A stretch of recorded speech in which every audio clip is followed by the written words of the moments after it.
जितने भी लोग आईएएस का फॉर्म फिलअप करते हैं, उनकी सबसे पहली रिक्वायरमेंट क्या होती है? कौन फिलअप कर सकता है आईएएस का फॉर्म? जिसकी एलिजिबिलिटी हो। तो बिना एलिजिबिलिटी के कोई फॉर्म फिल ही नहीं कर सकता। यस और नो? यस। आप अगर आईएएस का फॉर्म फिल कर रहे हैं तो पहली चीज आपके पास एलिजिबिलिटी होनी ही चाहिए। तो 1000 seats are there and 10 lakh aspirants are there. 1000 seats and 10 lakh aspirants. Now the biggest question is, एक बड़ा क्वेश्चन ये है कि in this 10 lakh people who will win, जीतेगा कौन? 10 lakh, 10 lakh people and all the 10 lakh are having eligibility. Without eligibility, you cannot fill up the form. So there are 10 lakh people and all the 10 lakh have eligibility. But question is, who will win? Only those people will win who will understand the requirement of the examination. This word is very important. Requirement. 98% people, they bother only about eligibility. कि साहब हम eligible है, साहब हम तो IAS दे सकते हैं।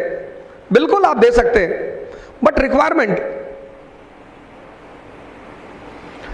Success requires understanding of the requirement.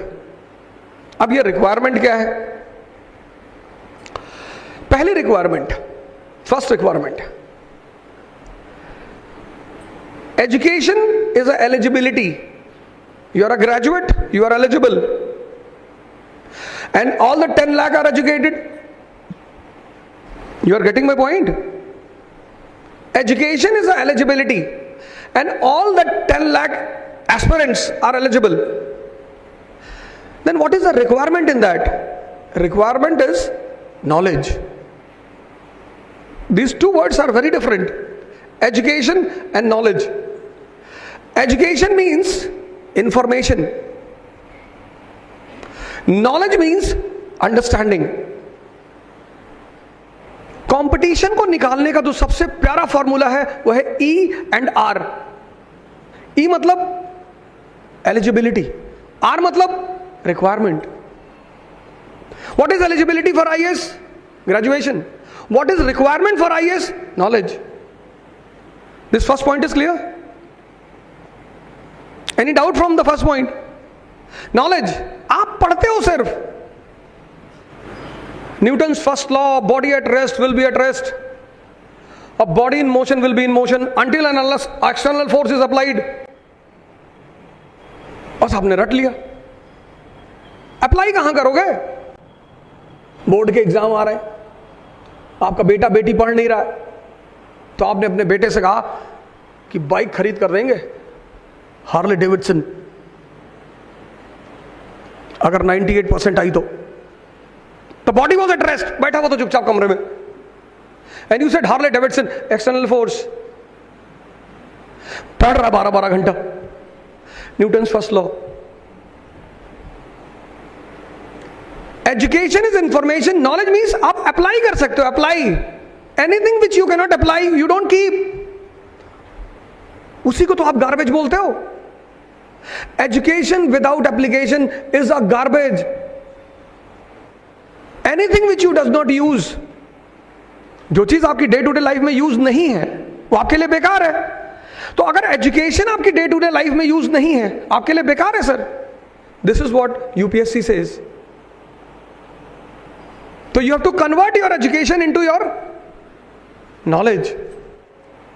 तो पहली रिक्वायरमेंट जो यूपीएससी की है, the first requirement of any big thing, not only UPSC, is knowledge.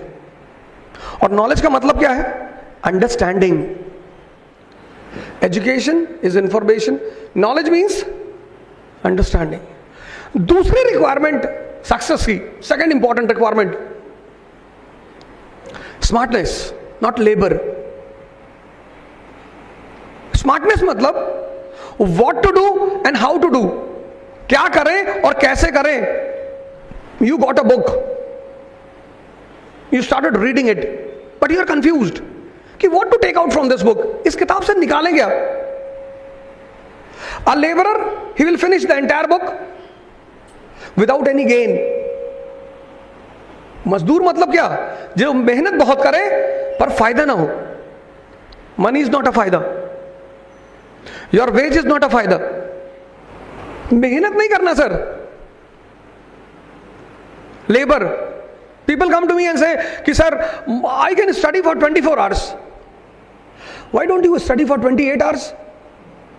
4 घंटे सपने में भी पढ़ लिया करो. अरे नहीं सर, सर आप मुझसे जो कहेंगे मैं करूंगा. इंडियन ओशियन में कूदोगे? ऐसे क्यों बोलते हो? आप ये मुझसे कहो कि जो आप मुझे कहेंगे, जो मेरी सफलता के लिए अच्छा होगा वो मैं करूंगा. आप मुझसे जो कहेंगे, 2 करोड़ रुपए ले आओ. होश में बोलो, होश में. तुम बड़े गेम खेलने जा रहे हो. You are going to play the big games. Smartness. और स्मार्ट आदमी में और लेबर में बस एक फर्क है. लेबर से ज्यादा मेहनत स्मार्ट आदमी करता है, पर समझ कर. और जब समझ कर वो करता तो उसे मजा बहुत आता है. Whenever you do the labor and you understand, you enjoy. आप पानी में कूद गए और आप तैर नहीं पा रहे, 15 मिनट बाद आप बाहर आ जाएंगे, because you will not enjoy.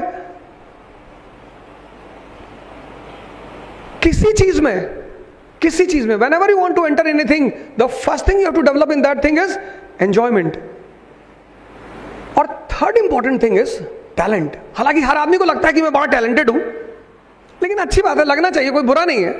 It gives you a positive motivation, कोई बुरी बात नहीं. पर टैलेंट का मतलब क्या है? When you can do impossible things. Sir Syed Ahmad Khan Aligarh Muslim university बना रहे थे, तो अलीगढ़ के एक लाला जी थे, उनके पास गए, बड़े अमीर आदमी. तो चंदा मांगने गए सर सैयद अहमद खान. तो लाला जी से उन्होंने कहा कि साहब इंस्टीट्यूशन बना रहा हूं साहब, और कुछ पैसे मिल जाए. तो हाथ फैलाया उन्होंने. तो that lala spitted on the hand of Syed Ahmad Khan. उन्होंने कहा कि मैं चंदा मांगने आया हूं, ऐसे हाथ किया. तो दैट लाला स्पिटेड, उसने थूक दिया उनके हाथ पे.